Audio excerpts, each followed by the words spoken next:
I had Devil's Backbone as a screenplay that happened in Mexico, but it was a very different screenplay. It had much more magic. It was closer to Pan's Labyrinth, very, very close to Pan's Labyrinth. It was the story of an orphan that was left in an orphanage while his father tried to take his family to America, safe from the revolution. And he was left in an orphanage run by a priest.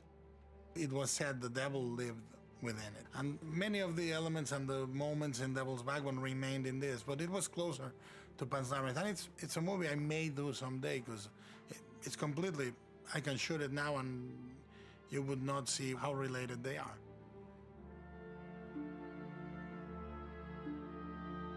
The Devil's Backbone in the original screenplay, in the Mexican screenplay, alluded to a chain of mountains that is called the Devil's Backbone in Mexico. And the story was that at the beginning of time, God and the devil fought for the soul of man. And God broke the devil's back and left him on earth. And God went away, never to come back. And the devil stayed very close to our desires and emotions and dreams.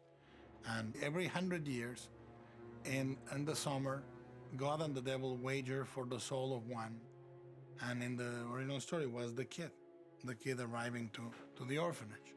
And so I wrote something similar for Devil's Backbone in Spain. And we spent months and months and months and months looking for the mountain chain and the orphanage. And we couldn't find it.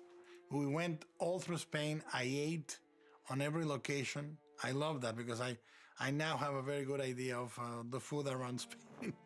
but we couldn't find it. So I said, well, I'll rewrite it, because putting the mountain digitally was going to be too expensive. So I said, I'll rewrite it. And I had the idea of the spinal cord, which before it was diagnosed, I think it was diagnosed in the 1950s, spina bifida. People said that it was a curse, that it was what happened to children that were unwanted or children of people in sin. And I thought, well, that's superstition. I can call it Devil's Backbone. Bomba, si estás viva. Each movie dictates the frame of reference it has to be built upon. That said, I try to make them unlike anything you've seen in that genre. In other words, Devil's Backbone I'm trying to make unlike any gothic romance that you've seen. Therefore, the ghost is the least scary character.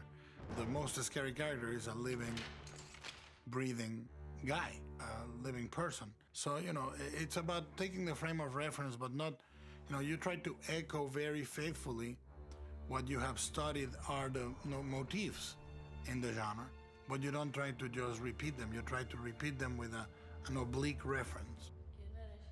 Refer them and change them. Juxtapose them.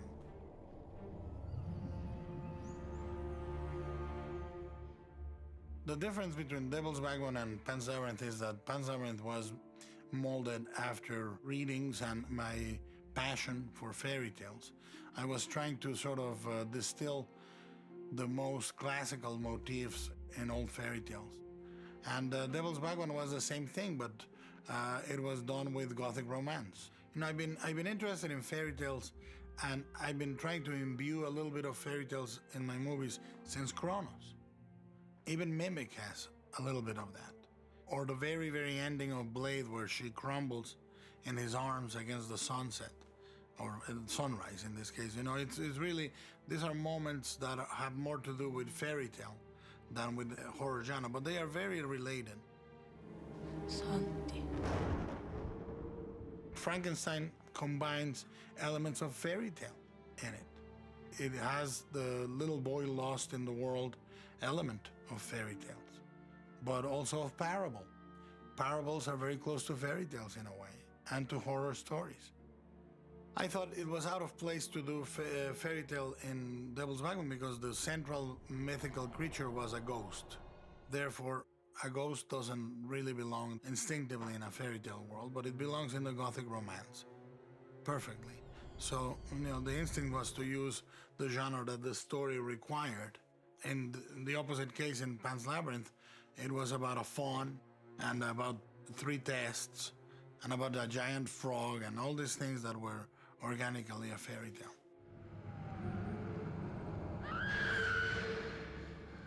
Well, Gothic romance requires a very convoluted, emotionally melodramatic story at its center. It can be a story about a lost son, a lost heir, a romance between a man and a woman, a triangle, something really turgid, you know? In Devil's Backbone, you have many of those stories going on in the orphanage. You know, a quasi-incestuous relationship between Jacinto and Carmen, or the love story between Casares and Carmen, or the love story between Conchita and Jacinto. There's plenty of that. Another quality of Gothic romance is it requires a secret that is going to be uncovered through the adventures in the novel or the film. Mostly, or many times, it has to do with a heritage or a treasure.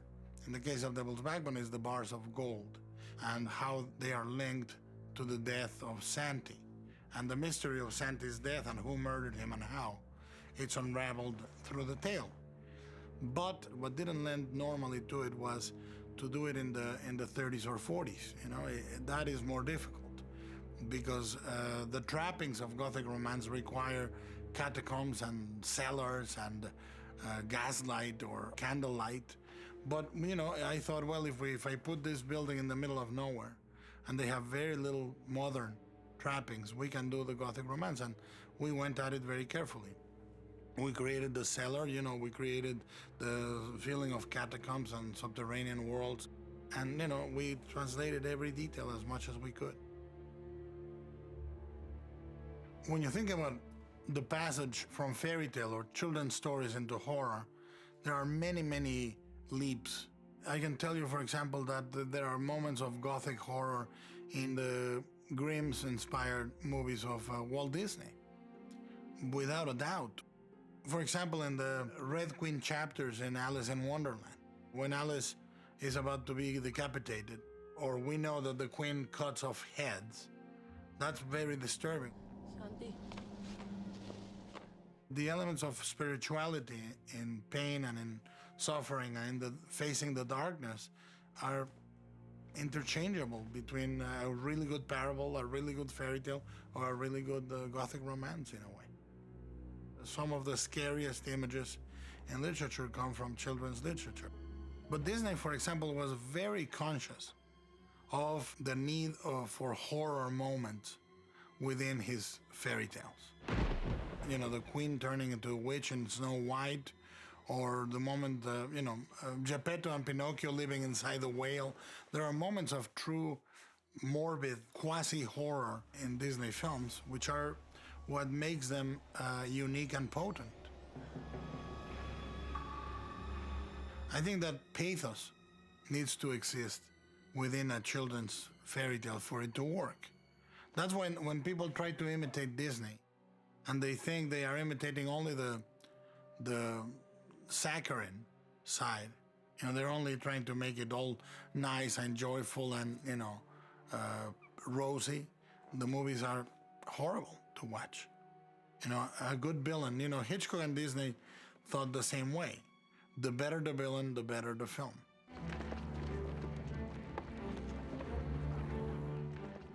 The fact is, the movies occur in very different times in the life of Spain.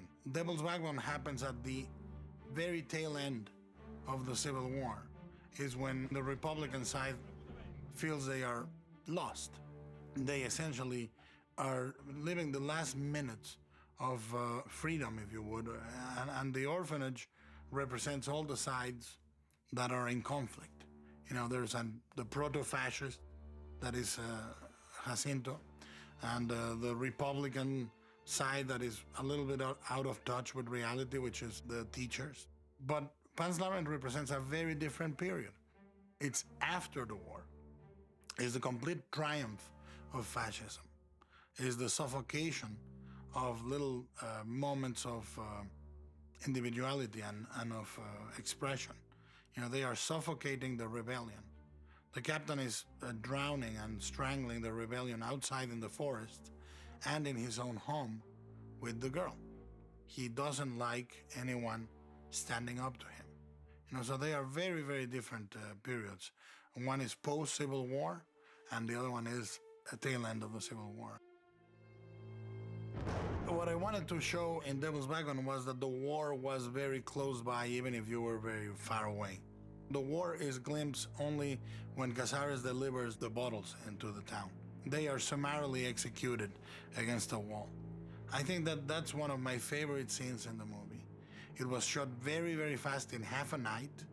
I think it's done in 3 shots. It's shot in a very fluid, cold way, so that you can feel the shock of them being murdered off screen.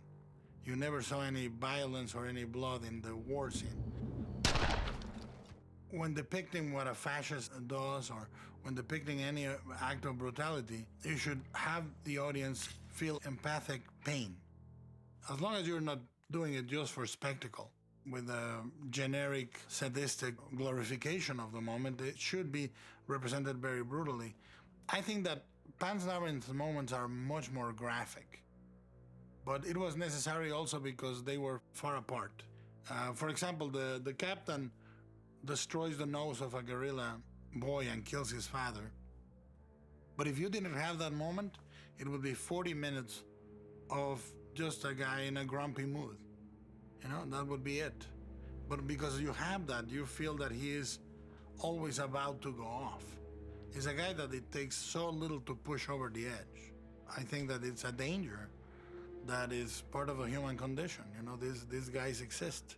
And based on the multitude of anecdotes I read, preparing both for Devil's Backbone and Pan's Labyrinth, oral history being told in first person, it was like that.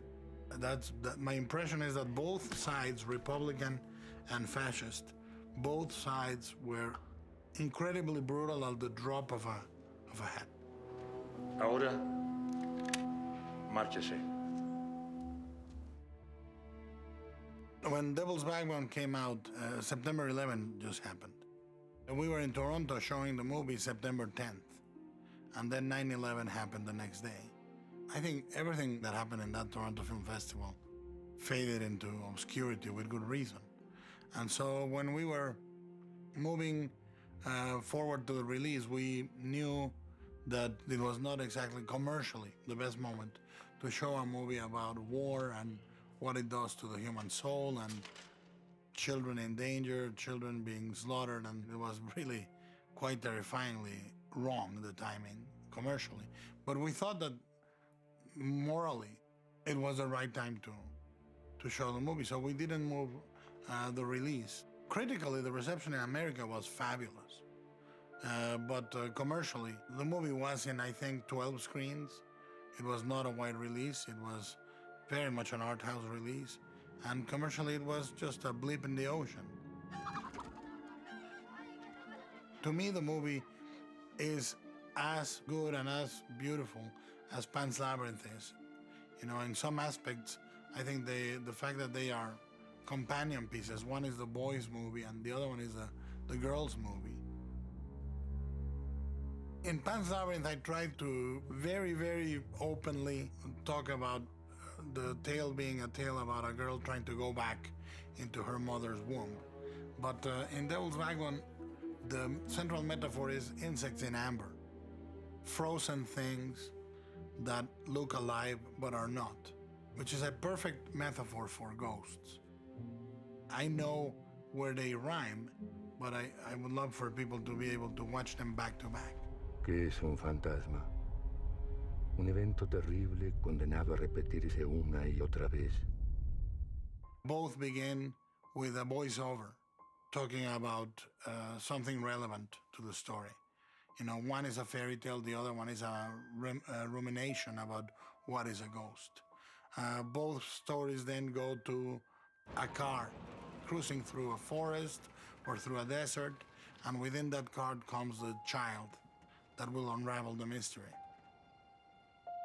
When the child arrives to the building, which is a very concrete building in the middle of nowhere, they find a surrogate father or mother figure. In the case of Devil's Backbone, is Casares, the character of Federico Lupi. ¿Por qué no me llevan con mi padre?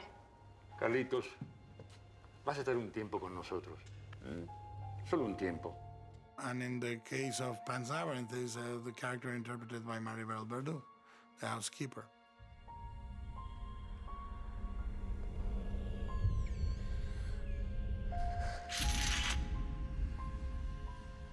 The very first night they are there, a magical presence sort of wakes them up and guides them outside the safety of their room into a subterranean world where they will have an encounter with a spectral figure.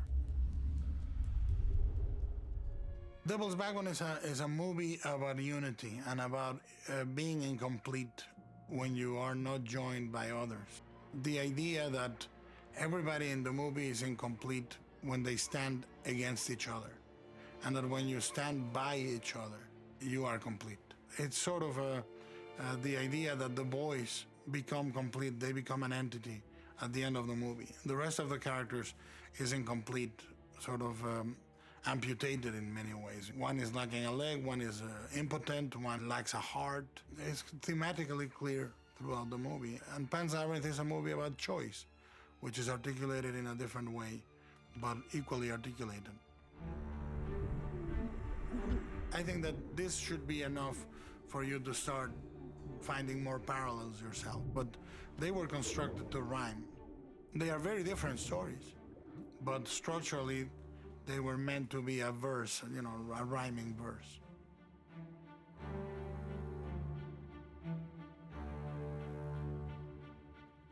I always say Devil's Backbone, it's my first movie, because Chronos was not completely satisfactory for me as a movie.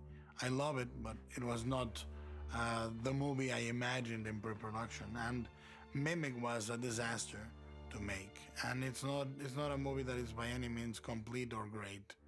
So Devil's Backbone, strangely enough, in my mind, is my first movie that is exactly what I wanted it to be.